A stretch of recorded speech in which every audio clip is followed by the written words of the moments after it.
नमस्कार, आप सभी का बहुत बहुत स्वागत है। आप देख रहे हैं विपक्ष ऑलवेज बेदम। मैं हूं परवीन। कर्नाटक का सियासी संकट दिल्ली पहुंच चुका है। सीएम सिद्धारमैया और डीके शिवकुमार दिल्ली में डेरा डाल चुके हैं।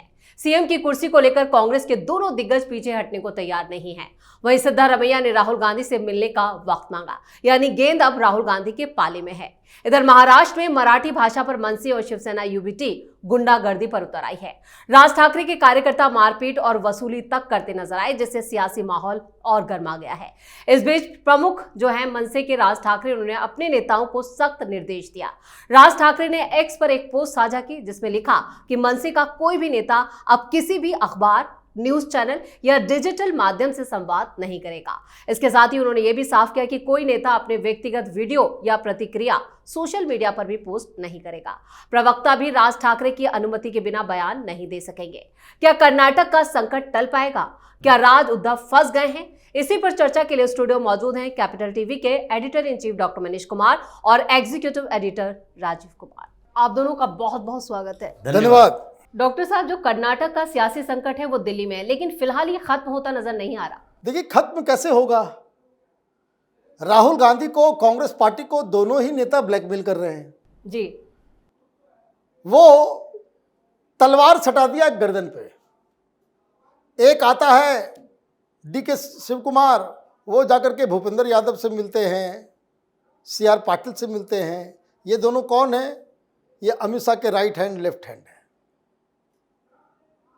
फिर पीछे पीछे भागे भागे आते हैं सिद्धारमैया, बोलते अच्छा तुमने जूनियर लोगों से मिला, मैं मिलता हूं जाकर के सीनियर मोस्ट आदमी से। वो सीधे राजनाथ सिंह से जाकर के मिल लेते हैं। मीडिया वाले दोनों से पूछ रहे भाई क्यों मिलने के लिए गए थे? भाई कुछ सरकारी काम था, दशहरा में एयर शो करवाना है, इसलिए राजनाथ सिंह से मिलने के लिए। भाई ये तो चिट्ठी पे लिख के मेल किया जा सकता है to the defence minister Rajnath Singh, honourable minister, हम ये कराना चाहते हैं। मिलने की क्या आवश्यकता है? सिग्नल दिया जा रहा है। और वहां से निकलने के बाद क्या किया? उन्होंने कहा भाई राहुल गांधी से 1 to 1 में बात करूंगा, सिद्धारमैया ने कहा। अब पता नहीं रात भर क्या चला, लेकिन रात भर कांग्रेस में हलचल। दोनों में से कोई पीछे नहीं हटने वाला है। और जब वो कल बेंगलुरु से निकल रहे थे तो वहां पत्रकारों ने पूछा, प्रेस कॉन्फ्रेंस थी वहां पे, पत्रकारों ने पूछा सिद्धारमैया से कि आप लोग दिल्ली जा रहे हैं, सुनने में आ रहा है कि वहां बदलाव होने वाला है। एक और घटना घट गई कि कुछ दिन पहले वहां जो बिल्डिंग है कर्नाटक के अंदर में, कर्नाटक भवन, उसमें 5th फ्लोर पे सीएम स्वीट है ना। और वहां डीके शिवकुमार ने एक एप्लीकेशन दिया कि भाई आप इस्तेमाल नहीं करो। सिद्धारमैया इसलिए इस्तेमाल नहीं करते हैं, उनको कोई तांत्रिक ने, किसी एस्ट्रोलॉजर ने कह दिया कि वो नंबर जो है ना कमरे का वो ठीक नहीं है, वो लोगे तो नहीं बन पाओगे। तो डीके शिवकुमार ने कहा कि भाई हमको दे दो। बहाना क्या बनाया कि भाई वेंटिलेशन का प्रॉब्लम है, 5th फ्लोर में वेंटिलेशन का प्रॉब्लम, वो तो खिड़की विड़की सब है उसके अंदर, वेंटिलेशन क्या प्रॉब्लम होगा? वो एस्ट्रोलॉजर ने बता दिया था कि वहां जाने का मतलब है। तो वो बोला कि भाई हमें दे दो। 7 जुलाई को एप्लीकेशन दिया। बोला अच्छा, एस्ट्रोलॉजर ने तो कहा कि अगर पालोगे तो फिर नहीं बनोगे। उन्होंने कहा भाई दे दो। तो वो उनको दिया गया, और जिसको लेकर के खबर छापी गई कि भाई धीरे धीरे ट्रांसफर ऑफ पावर हो रहा है। This is what is being said. लेकिन दिल्ली आने से पहले पत्रकारों ने पूछा सिद्धारमैया से कि अब वहां आज आखिरी दिन है क्या?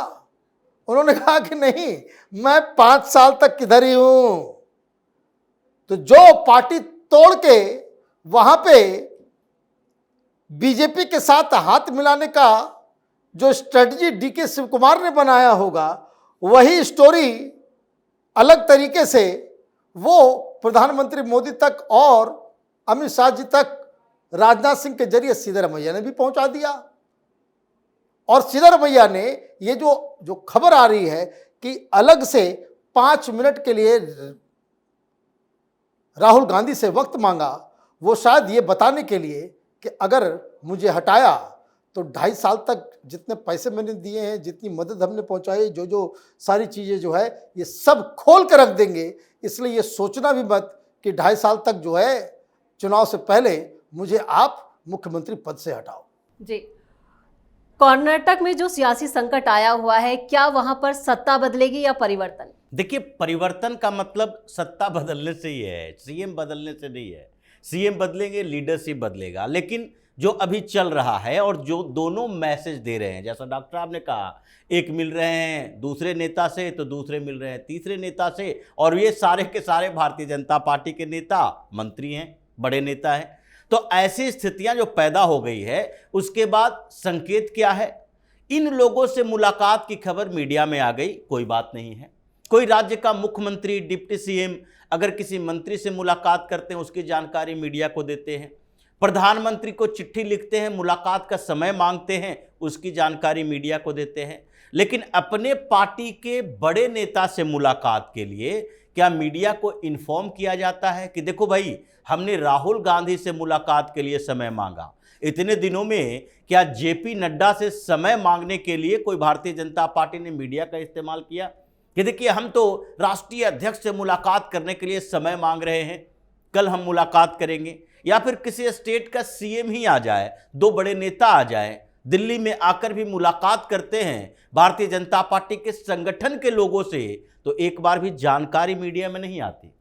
सिद्धारमैया ने कहा, डीके शिव कुमार ने कहा, आज ही डीके शिव कुमार ने पहले एक दिन पहले प्रेस कॉन्फ्रेंस करके कहा कि हम तो यहाँ आए हैं मुलाकात किए मंत्री जी से, अपने कामों के लिए, इरिगेशन पर कुछ प्रोजेक्ट करना था, लेकिन उसके बाद हम अभी इंतजार कर रहे हैं, राहुल गांधी पटना से आएंगे, हम मुलाकात करके जाएंगे। इतने दिनों तक ये लोग दिल्ली में रुकते नहीं हैं, एक दिन के लिए आया फिर चले गए।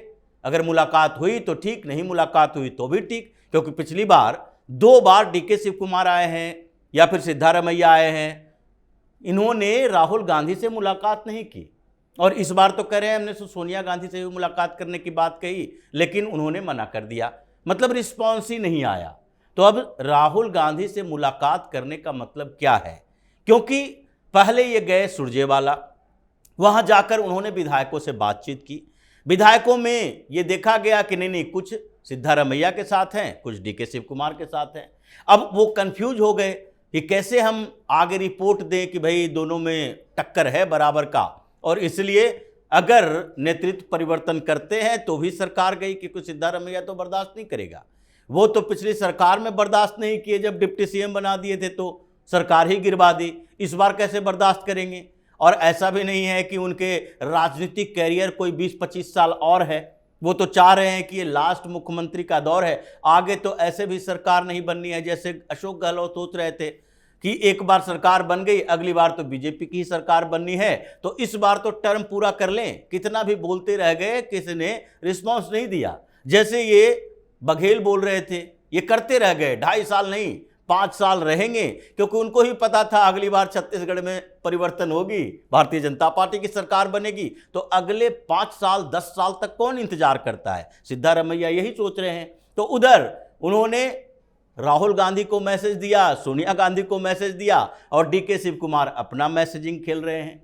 तो ये संकेत है कि इस बार आप फाइनल बोलो, और नहीं तो कर्नाटक जाने के बाद हम मीटिंग करेंगे और आगे हम तय करेंगे कि मुख्यमंत्री किसे रहना है। मतलब ये दोनों अपना शक्ति प्रदर्शन करेंगे विधायकों के साथ मिल बैठकर, क्योंकि सुरजेवाला डील नहीं कर पाए, नहीं खड़गे डील कर पाए, वो भी बोले कि हाईकमान, तो हाईकमान के साथ ही 1 to 1 बातचीत हो जाए, वही बता दे कि क्या करना चाहते हो। अगर इन्होंने कह दिया कि 5 साल तक रुकना है तो डीके शिव कुमार चले जाएंगे। अगर इन्होंने कह दिया कि नहीं, अभी कुछ समय के बाद ये निर्णय लेंगे, सिद्धारमैया को अभी बाहर जाना पड़ेगा, डीके शिव कुमार को सीएम बना दो, तो ऐसे में सिद्धारमैया तोड़कर चले जाएंगे। तो ऐसे संकट के दौर से गुजर रहा है, जो राजस्थान में नहीं था, छत्तीसगढ़ में नहीं था, कर्नाटक में तो इस बार पूरी तरह से सत्ता ही बदलने वाली है, नेतृत्व परिवर्तन नहीं होगा। बिल्कुल, कर्नाटक की समस्या भी बनी रहेगी, लेकिन महाराष्ट्र में जिस विवाद को राज ठाकरे ने तूल दिया, उसे हवा दी, अब वही अपने कार्यकर्ताओं को कह रहे हैं कि कोई बयान नहीं, मेरी बिना मर्जी के आप कुछ नहीं बोलेंगे। देखिए, ये सेंसरशिप जो है लगाया गया है 2 कारणों से, जी, जो साफ साफ दिख रहा है। पहली चीज ये कि जिस पंप एंड शो के साथ कि भाई कुंभ में बिछड़े हुए दो भाई 20 साल के बाद मिल गए, वो यूफोरिया खत्म हो गया। कारण मनसे वाले बोलने लग गए कि अब तो शिवसेना के साथ आ गए, दोनों भाई मिल गए, है ना।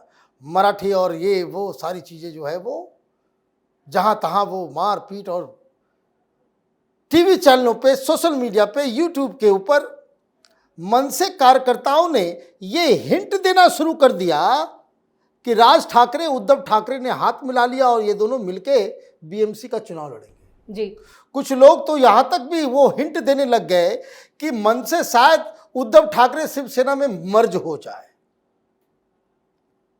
स्थिति क्या है? स्थिति कांग्रेस को लेकर के उत्पन्न हो रही है, एनसीपी को लेकर के उत्पन्न हो रही है। उद्धव ठाकरे जानते हैं कि वो अगर अकेले रहेंगे, ये कांग्रेस एनसीपी वाले बीएमसी में भी उनको अपनी मनमानी करने नहीं देंगे।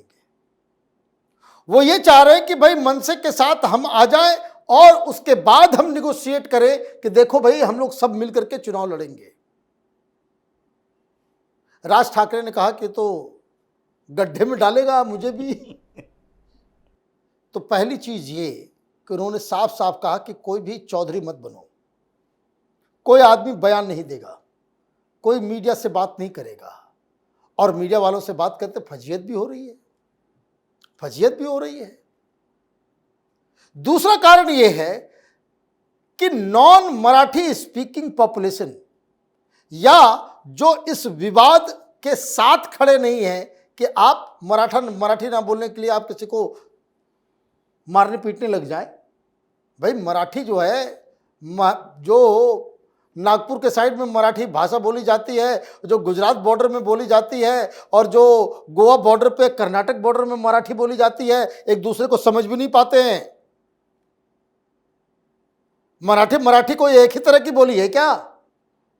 देयर आर 7 डायलेक्ट्स अलग अलग। जैसे बिहार में हिंदी बोली जाती है, यूपी तो छोड़ दीजिए, यूपी से बिहार तक हिंदी बोली जाती है, हरियाणा में भी हिंदी बोली जाती है। तो जाट लोग जो हरियाणा के अंदर में हिंदी बोलते हैं, बिहार वाला कोई समझ पाएगा क्या? कोई, दोनों हिंदी है। ये भाषा क्या आप ज्ञान दे रहे हो और उसके ऊपर से आप मारपीट कर रहे हो? तो ये जो बवाल क्रिएट हो गया नॉन मराठी और मराठी स्पीकिंग पॉपुलेशन में, तो इनको तो समझ, सबको तो हो रहा है किस चीज के लिए? ये हो रहा है चुनाव के लिए जी। मराठा तो सिंधे भी है, शरद पवार क्या मराठी नहीं है? मराठा नहीं बोलते?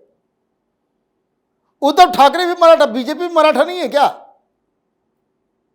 और कांग्रेस भी मराठा नहीं है क्या? तो एवरीबॉडी वांट्स कि भाई जो नॉन मराठा स्पीकिंग पॉपुलेशन के बगैर आप वहां चुनाव नहीं जीत सकते। और इसीलिए हिंदू हृदय सम्राट बाला साहब ठाकरे, उन्होंने कभी भाषा को मुख्यता नहीं दी। वो बार बार कहते थे कि अपने लिंगुअल आइडेंटिटी को पीछे रखो, हम सब हिंदू हैं पहले। ये छोटी सी बात समझ में नहीं आई तो ये डूबते को तिनके का सहारा इन लोगों ने ऐसा कर दिया, तो ये मन से कोई लग रहा है कि वो भी सब कुछ चौपट हो जाएगा, ये सब कुछ चौपट हो जाएगा, इसलिए मना करो। कहने का मतलब ये है 1 पॉइंट, एक लाइन में हो गया भरत मिलान। अब जो है दोनों के बीच में युद्ध होने वाला है। बिल्कुल। भाषा विवाद और जिसको लेकर उद्धव ठाकरे ने प्लान बनाया था, क्या वो अब उस प्लान में फेल हो गए क्योंकि मराठी अस्मिता को उसमें तब्दील नहीं कर पाए? देखिए, उद्धव ठाकरे ने कोई प्लान नहीं बनाया था भाषा को लेकर। उद्धव ठाकरे की प्लानिंग 2 महीना पहले से चल रही थी, जब इनको लगने लगा कि महाराष्ट्र की सियासत में हम अलग थलग पड़ गए, बीएमसी का चुनाव आने वाला है, इसमें हम अकेले कुछ नहीं कर सकते, और ये जो हमारे गठबंधन सहयोगी हैं वो बीएमसी में 0 से 10 के बीच हैं। मतलब कांग्रेस भी बीएमसी में कुछ नहीं है, बहुत कम आधार इसका बचा है। पहले आधार हुआ करता था, 2012 में भी बीएमसी में कांग्रेस की 51-52 सीटें थी, लेकिन 2017 आते आते 30-32 हो गई, और अब तो 8-10 हो जाएगी। और दूसरी तरफ एनसीपी शरद पवार की पार्टी का बीएमसी में कोई भूमिका ही नहीं रही है। मुंबई में वो चुनाव भी नहीं लड़ना चाहते हैं, चाहे लोकसभा का चुनाव ही देख लीजिए, मुंबई की सीटों पर वो ऐसे ही छोड़ देते हैं, लो भाई तुम लोग अपना अपना बांट लो।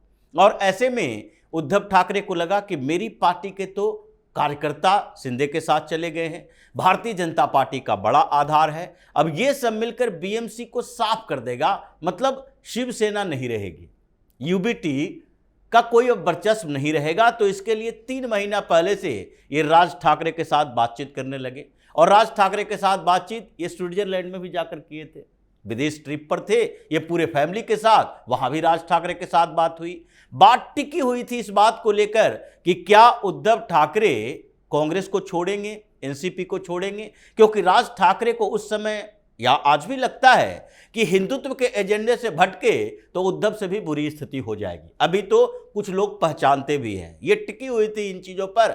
और इस बीच ये एक विवाद आ गया प्राइमरी एजुकेशन में थर्ड लैंग्वेज की तरह हिंदी को पेश करने के लिए, और इसी को लेकर इन लोगों को लगा कि एक अच्छा मौका है, इसमें आगे हम बढ़ सकते हैं और बीएमसी तक इस मुद्दे को बढ़ाए रखेंगे। लेकिन उल्टा पड़ गया दांव। 1-2 दिन के प्रोटेस्ट में पहले तो शिवसेना, यूबीटी और मनसे दोनों के कार्यकर्ता आपस में तय कर ले कि वो किसके साथ हैं। यूबीटी वाले को लगता है कि जैसे ही ये दोनों एक साथ आएंगे और मर्जर प्लान की तरफ बढ़ेगा तो राज ठाकरे उद्धव ठाकरे को निगल जाएगा। ये तो उस समय बाला साहब ठाकरे के समय से ही दिख रहा था कि वो जानते थे कि ये दोनों में से एक को रखना पड़ेगा। जैसे सोनिया गांधी जानती है कि प्रियंका वाड्रा राहुल गांधी को एक साथ लाएंगे तो राहुल गांधी खत्म हो जाएगा, इसलिए प्रियंका गांधी को रोके रखे। तो ऐसी स्थितियों में ये लोग एक साथ आए, 2 दिन में गुब्बार फूट गया, आपस में झगड़ा करने लगे और फिर उद्धव ठाकरे थोड़ा पीछे चले आए। राज ठाकरे आगे जाने की कोशिश किए तो उनके नेता इतने उदंड, कार्यकर्ता इतने उदंड कि अभी तक बेहतर पॉलिटिक्स तो किया नहीं। वो सड़क छाप पॉलिटिक्स करने वाले, कारपोरेटर बनने वाले लोग, उसने इतना हंगामा खड़ा कर दिया कि राज ठाकरे को लगा कि आगे पार्टी ही नहीं बचेगी। और जो संबंध बेहतर बने हुए हैं, एकनाथ शिंदे के साथ कई बार मुलाकात हुई, देवेंद्र फडणवीस के साथ कई बार मुलाकात हुई, और इनकी सरकार को बदनाम करने की ऐसे कोशिश करेंगे तो फिर तो देवेंद्र फडणवीस वो दोस्ती नहीं देखेंगे, पार्टी देखेंगे, और फिर वैसे में इलाज शुरू हो जाएगा हमारा भी। इसलिए इस बीच उन्होंने यू टर्न लिया और अपने नेताओं कार्यकर्ताओं कहा कुछ बोलो नहीं, आगे देखते हैं क्या होगा। मतलब इन दोनों नेताओं को, उद्धव ठाकरे हो या राज ठाकरे हो, ये दोनों को साइलेंटली जिस तरीके से देवेंद्र फडणवीस ने तोड़ दिया है, आगे इन लोगों को सोचना पड़ेगा कि राजनीति करनी है तो सीखना किससे है और कैसी रणनीति बनानी है। चलिए, इस तमाम जानकारी के लिए और सटीक विश्लेषण के लिए आप दोनों का बहुत बहुत धन्यवाद। धन्यवाद। कर्नाटक सीएम की कुर्सी इस खींचतान में डीके शिवकुमार हथियार डालने को तैयार नहीं है, वहीं सिद्धारमैया भी पीछे हटना नहीं चाहते, जिससे साफ है कि कर्नाटक में बड़ा सियासी तूफान या सियासी बदलाव देखने को मिल सकता है। सियासी तूफान खड़ा करने की जुगत लगा रहे ठाकरे बंधु भी अपने जाल में फंस गए। भाषा विवाद का दांव अब उन पर ही उल्टा पड़ता दिखाई दे रहा है, यानी विपक्ष ऑलवेज बेदम है। इस खास शो में इतना ही। वीडियो कैसा लगा कमेंट करके अपनी राय जरूर दें। वीडियो को लाइक करें, शेयर करें और कैपिटल टीवी को सब्सक्राइब जरूर करें। धन्यवाद।